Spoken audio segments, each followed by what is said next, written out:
నేడు లీడర్లు మాటల తూటాలు పేల్చారు. ఒక్కో నేత తమదైన స్టైల్లో కామెంట్స్ చేశారు. డైనమిట్ల లాంటి ప్రసంగాలు చేశారు. ఎవరేమన్నారో ఇప్పుడు ఒకసారి చూద్దాం.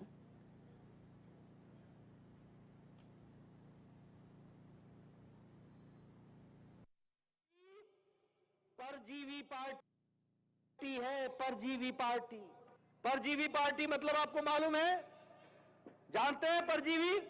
परजीवी पार्टी वो होती है जो लता की तरह किसी पेड़ के साथ चिपक जाती है और पेड़ से ताकत लेकर के खुद खड़े होने की काम करती है और उस पेड़ को सुखा भी देती है.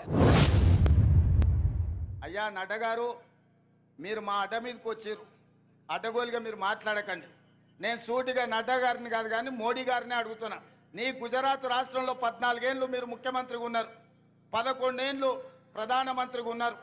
25 సంవత్సరాలల్లా నరేంద్ర మోడీ గారి పార్టీ అయిన భారతీయ జనతా పార్టీ అధికారంలో ఉన్న రాష్ట్రం ఉత్తరప్రదేశ్, మధ్యప్రదేశ్, రాజస్థాన్, బీహార్, లేకపోతే ఛత్తీస్గఢ, జార్ఖండ్, కర్ణాటక, మహారాష్ట్ర, ఏ రాష్ట్రమైనా నేను సవాల్ విసురుతున్న నరేంద్ర మోడీ గారు, మీ రాష్ట్ర ప్రభుత్వాలు ఉన్న దగ్గర ఒక్క సంవత్సరంలో 55,000 ఉద్యోగాలు ఇస్తే మీరు లెక్క చూపించండి.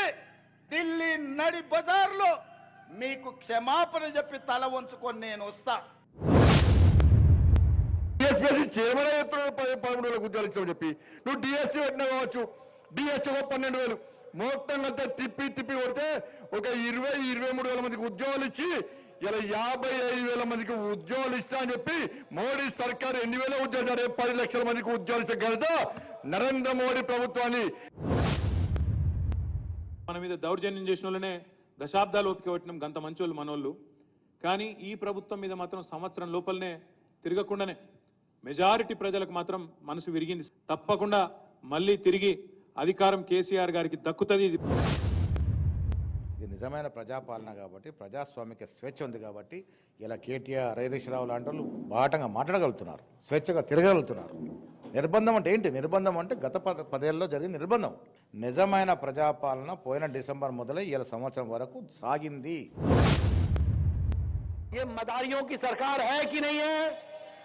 ये जादूगरी करने वाली सरकार है कि नहीं है? ये धोखेबाज सरकार है कि नहीं है? ये फरेब करने वाली सरकार है कि नहीं है? ये युवा विरोधी सरकार है कि नहीं है? ये किसान विरोधी सरकार है कि नहीं है? ये महिला विरोधी सरकार है कि नहीं है? ये कर्मचारी विरोधी सरकार है कि नहीं है? ऐसी सरकार को रहने दोगे क्या? గెలిస్తే ఉప్పొంగిపోవడం, ఓడిపోతే కుంగిపోవడం, కుంగిపోయి ఫామ్ హౌస్లో పడిపోవడం మీ స్థాయికి, మీ గౌరవానికి తగ్గదు. మీరెందుకు బయటికి రావడం లేదు? మీరెందుకు మాట్లాడడం లేదు? ప్రభుత్వం తీసుకుంటున్న నిర్ణయాలు మీకు నచ్చకపోతే, ప్రజలకు కష్టం వస్తే ప్రజల పక్షాన మీరు మాట్లాడవలసింది పోయి మీరు ఒక గాలి బ్యాచ్ను జమ చేసి ఊరి మీదకి వదిలి మాటలతో, మీడియా మేనేజ్మెంట్తో, అబద్ధ ప్రచారాలతో ఇవాళ డబ్బులిచ్చి మీటింగ్లు పెట్టి బుకాయించే ప్రయత్నం తప్ప ఈ ప్రభుత్వం చేయగలిగేం లేదు. కాబట్టి రాబోయే కాలంలో ప్రజలకు ఇచ్చిన హామీలను అమలు చేయడం కోసం, ప్రజలు చేస్తున్న సమస్యల పోరాటాలకి బాధ్యత కలిగిన ప్రతిపక్ష పార్టీగా ప్రజల వెంట ఉంటుంది. మీరు స్కూల్స్ మీద తల్లిదండ్రులు ఒత్తిడి పెట్టాలి. మీరు ప్రభుత్వం చాలా చిత్తశుద్ధిగా ఉంది, మేమందరం బలంగా మీ వైపు ఉన్నాం.